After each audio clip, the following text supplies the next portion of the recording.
the MissingNo glitch. Probably the most famous glitch within all of Pokemon. But the story of how it became known is also incredibly interesting. In this video, I will tell you about the discovery of the glitch, but before I do, you should know what the glitch is and a little bit about how it works. The glitch in itself is actually very easy to execute. Go to Viridian City and talk to the old man. After he finishes his battle with Weedle, fly directly to Cinnabar Island and surf on this side of the island. And that's it. That's how the glitch is performed. But here's a very simplified explanation of what is happening. When you talk to the old man in Viridian City and he has his battle with Weedle, the event is scripted and not a cutscene. And during this, the old man's name gets put as your trainer name. Because the game cannot have two trainer names at once, it moves your trainer name to a memory slot in the game that is not needed at the time. And in this case, your trainer name is put into the memory that stores wild Pokemon. But after the Weedle battle, the wild encounter memory is not updated, because there are no Pokemon that can be caught in Viridian City. And when you fly to Cinnabar Island, there is also no wild Pokemon to be found, meaning that the data still does not update. However,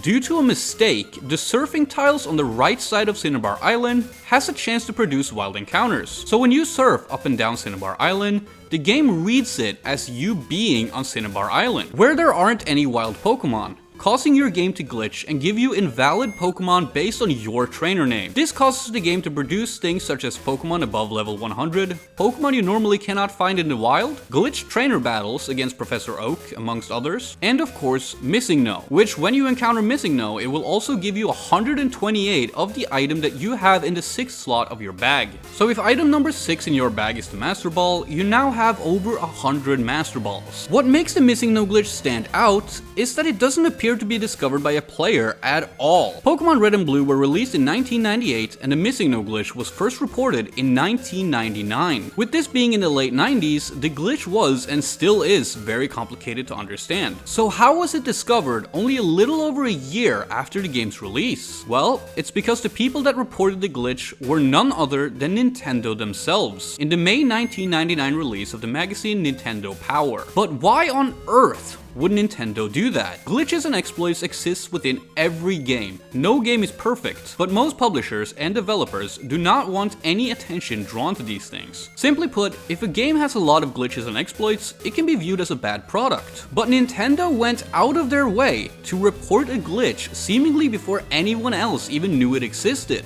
Imagine Super Mario 64 being released in 1996, when we all thought you needed at least 70 stars to beat the game, only for Nintendo to come out in 1997, a year later, and tell everyone about the backwards long jump? On the surface, it doesn't add up. But there's one big key difference between glitches like the backwards long jump and MissingNo. You see, I didn't tell you the whole story about the MissingNo glitch. When the MissingNo glitch is performed, it can and most likely will cause serious problems. You might corrupt your save file and even the game itself crashing entirely. Nintendo actually covered the MissingNo glitch in a serious attempt to tell people not to do it, which in my experience only leads to more people doing it. And as a funny side note, as much as they didn't want you to do it, they still did not remove it from the 2016 re-release for the 3DS. But it still makes for a good story.